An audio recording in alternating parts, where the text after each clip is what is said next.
This is the NEXGADGET vertical multi-socket. You have your outlets and your USB ports. You have 2 outlets on each side, making a total of 8. And you have 4 USB ports. I'm going to plug it in.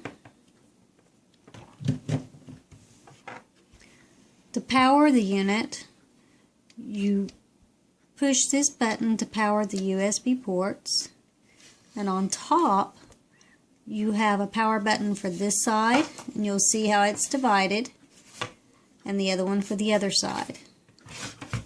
The outlets take a 2 or a 3-prong plug, and you'll push the on button. I have a fan connected at the moment. Turn the power back off. So it's easy to unplug or just turn it off if you have several things you want on at the same time. When you use the USB ports, you need to make sure that you have the power turned on. If you don't have the power turned on, as you see, the red button went off and the USB ports do not work. So even though you have your on and off switch for the USB ports, you still have to have the main power turned on. With the USB, you're just going to slide your cord in,